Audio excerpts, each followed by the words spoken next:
Hearts beat to the city streets. We began to feel the fire. We rise like tall buildings as the chemicals they take us higher. The night's young and it's just begun.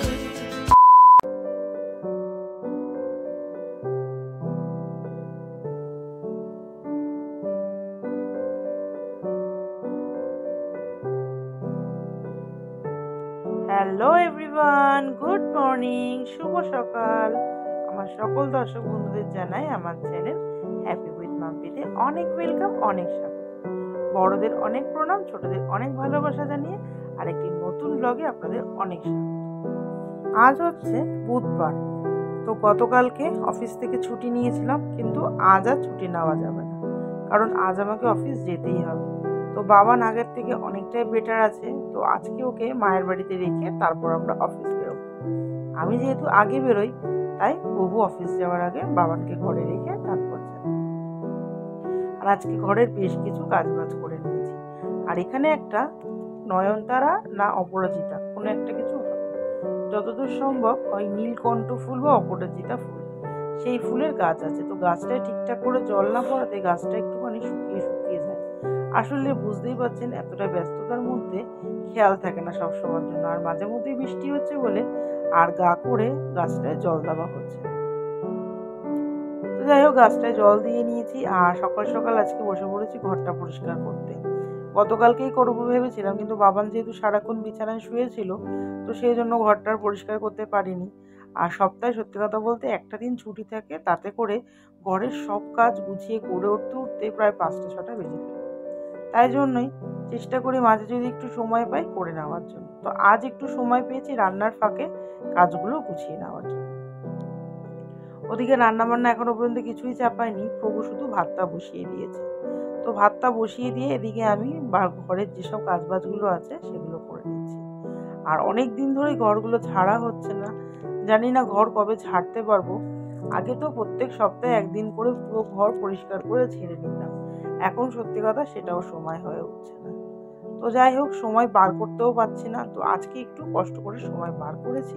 তো সেখান থেকেই বেশ কিছু জিনিস একদম পরিষ্কার করে গুছিয়ে নিচ্ছি। এত বছরের অভ্যাস ঘর বাড়ি সুন্দর টিপটপ করে গুছিয়ে রাখা, সেটা কি এত সহজে ছেড়ে দিতে পারি? তার জন্যই ঘরে একটু কোনো জায়গায় কোনাখামচিতে ময়লা জমলে নিজেরই যেন ভেতর থেকে কেমন একটা হতে থাকে, যে ঘরটা কতদিন হয়ে গেল পরিষ্কার করা হয়।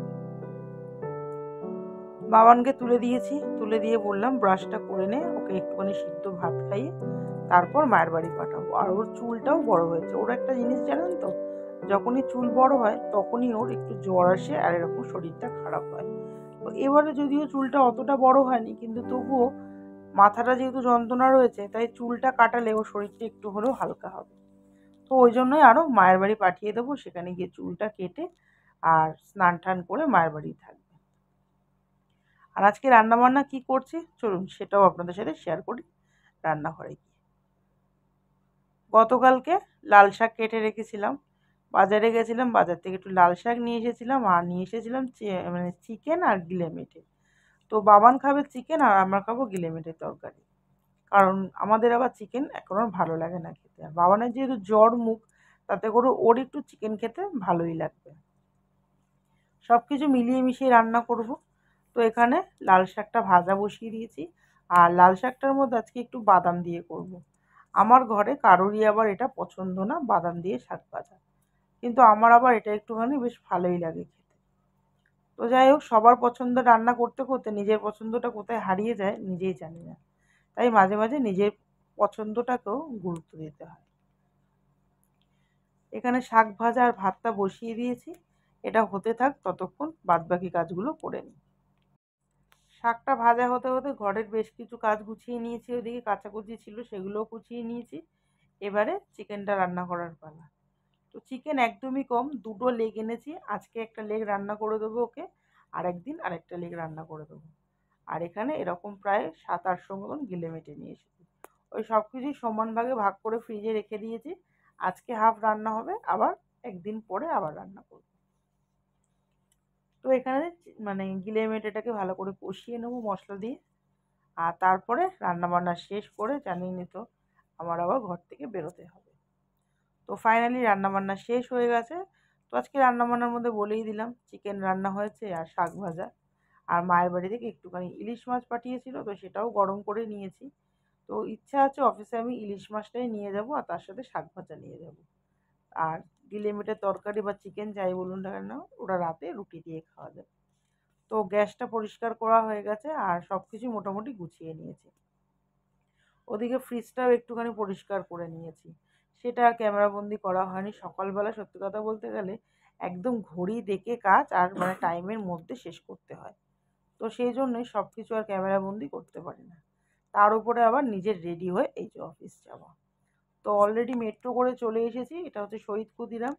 আর তারপরে কিছুটা রাস্তা আবার যাব বাসে, দেন আবার একটুখানি হাঁটা পথ, তারপরে অফিস যাওয়া। তো চলুন অফিসে জয়েন করি, তারপর আপনাদের সাথে আবার আসছি।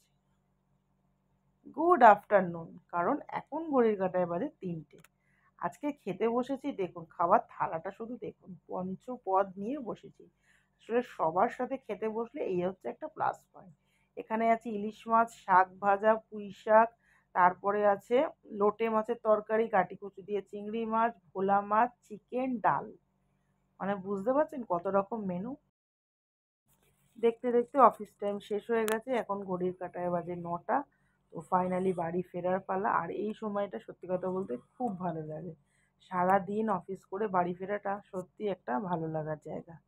তো এসে যেটা করেছি সেটা হচ্ছে আমি আজকে ফুল মানে একদম মাথা থেকে পা পর্যন্ত সাবান শ্যাম্পু দিয়ে বেশ করে স্নান করেছি, মাথায় শ্যাম্পু ট্যাম্পু দিয়ে। আর তারপর এখানে বাবানের জন্য ভাত বাড়ছি। তো আজকে রাত্রেবেলায় যে গিলেমিটের তরকারিটা ছিল সেটা দিয়ে কিছুটা ভাত আছে, ভাত দিয়ে বাবান খাবে। আর কিছুটা রুটি আছে যেটা দিয়ে প্রভু আর আমি খাবো। তো এটাই হচ্ছে আজকে আমাদের রাত্রিরের ডিনার।